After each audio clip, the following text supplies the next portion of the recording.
In this episode, we start with two security models that will help you organize a lot of what you learn from here forward: confidentiality, integrity, and availability, CIA, and authentication, authorization, and accounting, AAA. These models may sound formal at first, but they are actually very practical. CIA helps you understand what security is trying to protect. AAA helps you understand how access is granted, controlled, and recorded. When you are new to cybersecurity, it is easy to feel like every term is separate from every other term. These two models give you a way to connect the pieces.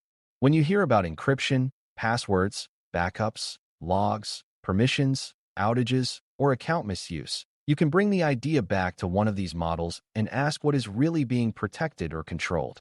Before we continue, a quick note. This audio course is part of our companion study series. The first book is a detailed study guide that explains the exam and helps you prepare for it with confidence. The second is a Kindle-only ebook with 1,000 flashcards you can use on your mobile device or Kindle for quick review. You can find both at Cyber.Me in the Bare Metal Study Guide series. CIA starts with confidentiality. Confidentiality means keeping information away from people, systems, or processes that should not have it. You already understand this idea in everyday life, even if you have never used the security term before. You would not want your bank account details, private messages, medical information, or personal documents available to anyone who happens to be curious. In an organization, confidentiality protects things like customer records, employee information, business plans, passwords, legal files, and sensitive technical details. Controls that support confidentiality include encryption, access control, data classification, and careful sharing practices. When confidentiality fails, the main problem is exposure. Someone has seen, copied, received, or accessed information that should have stayed protected. That exposure can harm people, damage trust, violate rules, and create long-term risk. Confidentiality is not only about hiding secrets from outside attackers. It also applies inside an organization, where people should only see information that matches their role and need. A payroll employee may need access to salary records, but a receptionist may not. A doctor may need access to a patient chart, but another employee in the same building may not. A support technician may need to reset an account, but not read every confidential file owned by the user. This is where confidentiality connects to access control. You are not just asking whether the system is locked from the outside. You are asking whether access is limited properly on the inside as well. Many data exposures happen because information is shared too broadly, stored in the wrong place, or left available to accounts that do not truly need it. Integrity is the second part of CIA, and it is about trust and accuracy. Information has integrity when it is complete, correct, and changed only in approved ways. You can see why that matters by thinking about a bank balance, a medical dosage, a school grade, a software update, or a shipping address. If any of those values are changed without permission, the result can be harmful even if the information was never stolen. Integrity failures can be quiet and dangerous because the data may still be available and may still look normal. The problem is that you can no longer trust it. Security controls that support integrity include permissions, hashing, digital signatures, logging, change management, and version control. They help protect information from unauthorized or accidental changes. Integrity also applies to systems and processes, not only to data sitting in a file. If a software update is altered before installation, you may install something harmful while believing it is safe. If a log record is changed, an investigation may be misled. If a configuration setting is modified without approval, a system may behave in a way nobody expected. Integrity is about confidence that something is what it claims to be. That confidence matters because security decisions depend on trustworthy information. If you cannot trust the data, the logs, the settings, or the software, then your decisions are built on weak ground. When you study integrity, keep the word trust in your mind. You are protecting the reliability of information and the reliability of the systems that use it. Availability is the third part of CIA, and it focuses on whether systems and information can be used when needed. This may sound less dramatic than data theft, but availability is often the part people notice first. If a banking site is down, customers cannot use it. If a hospital system is unavailable, patient care may be delayed. If a school learning system fails during finals, students and instructors may be stuck. If a business cannot access its order system, revenue may stop. Availability is harmed by attacks like ransomware and distributed denial of service, DDoS. But it can also be harmed by equipment failure, bad updates, power problems, overloaded systems, and human mistakes. Security protects usefulness, not just secrecy. Availability connects strongly to resilience. You want systems to stay working when possible and recover quickly when they do fail.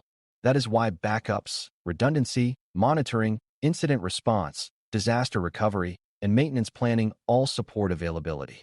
A backup can help restore data after damage. Redundant systems can keep a service running if one part fails. Monitoring can reveal a problem before users feel the full impact. Recovery planning can help people respond calmly instead of improvising under pressure. You should not think of availability as separate from security just because it sounds like an operations topic. If an attacker prevents people from using a system, that is a security problem. If a bad change takes a critical service offline, that is also a security concern. Secure systems need to be usable systems. The parts of CIA often pull on each other, and real security decisions have to balance them. Strong confidentiality controls can sometimes make access less convenient. Strong integrity checks can sometimes slow down a process. Strong availability requirements can sometimes push organizations to keep extra systems online, which then need to be protected too. The goal is not to choose only one part of CIA and ignore the others. The goal is to understand which part is most at risk in a given situation and choose controls that fit the need. For example, a public website cares a lot about availability because people must reach it. A password database cares deeply about confidentiality and integrity because exposure or tampering would be serious. A payment system needs all three because the data must be private, accurate, and available. AAA shifts your attention from what security protects to how access is handled. Authentication is the process of proving an identity. Authorization is the process of deciding what that identity is allowed to do. Accounting is the process of recording activity so actions can be reviewed later. These three ideas are closely related, but they are not interchangeable. You can sign in successfully and still be denied access to a file. You can have permission to perform an action and still have that action logged. You can also have logs that show someone tried to access something they were not allowed to use. AAA gives you a clean way to think about access from beginning to end. Prove who you are, receive the right level of permission, and leave a record of important activity. Authentication is usually the first part you experience as a user. When you enter a password, unlock a phone with a fingerprint, approve a sign-in prompt, or use a smart card, you are taking part in authentication.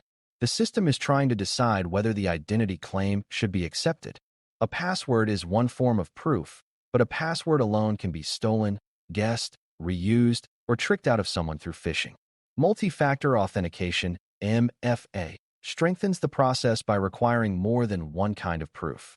That might include something you know, something you have, or something you are.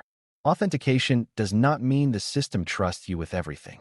It only means you have passed the identity check needed to move to the next decision.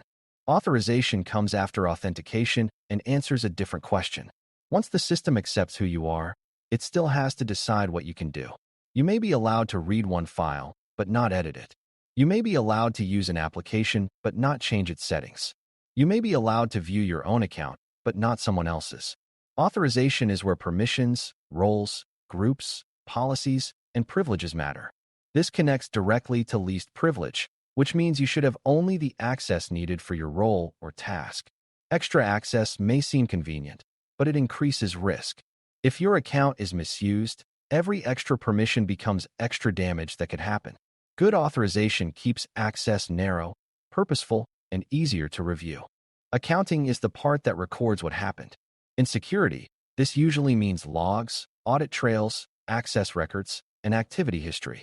Accounting helps answer questions after the fact. Who signed in? When did the sign-in happen? What file was accessed? What setting changed? Which account deleted the record? Were there repeated failed attempts before the successful sign-in? Without accounting, an organization may have no reliable way to understand events, investigate incidents, prove that a policy was followed, or show that a rule was violated. Accounting also supports accountability. If people know that important actions are recorded, there is a stronger connection between identity and responsibility. You do not log everything for curiosity. You log important activity because evidence matters when something goes wrong. CIA and AAA work together more often than they appear separately. Authentication protects confidentiality by keeping unknown users out. Authorization protects confidentiality and integrity by limiting what accepted users can see or change. Accounting supports integrity and accountability by creating records of activity.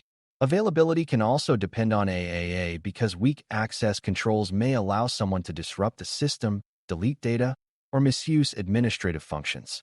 Picture a school grade system. CIA tells you that grades should be private, accurate, and available when needed. AAA tells you that users must prove who they are, receive only the access their role requires, and have important actions recorded. The two models are different, but they support the same overall goal: safer, more controlled use of systems and information. One common mistake is treating these models like vocabulary that only matters for exam definitions. They are much more useful than that. When you read a scenario, try to identify which part of CIA is being threatened. Is private data being exposed? That points to confidentiality. Is information being changed or made unreliable? That points to integrity. Is a service down or unreachable? That points to availability. Then look for AAA issues. Did someone fail to prove identity properly? That points to authentication. Did someone have too much or too little access? That points to authorization. Is there no record of what happened? That points to accounting. This habit helps you slow down and reason through questions instead of jumping at the first familiar term. The conclusion is that CIA and AAA are two of the best mental models you can carry into Security Plus. CIA helps you understand what security is trying to protect: privacy, trustworthiness, and usability. AAA helps you understand how access works: proving identity, granting permission, and recording activity. These models are simple, but they are not shallow. They show up in cloud security, identity management, incident response, encryption, logging, governance, and almost every other topic you will study. When a concept feels confusing, bring it back to these questions. What needs to stay private? What needs to stay accurate? What needs to stay available? Who is trying to access it? What should they be allowed to do? What record should exist afterward? Those questions will make the rest of security easier to understand. Thanks for listening. For more audio courses, daily newsletters, and more, please visit baremetalcyber.com.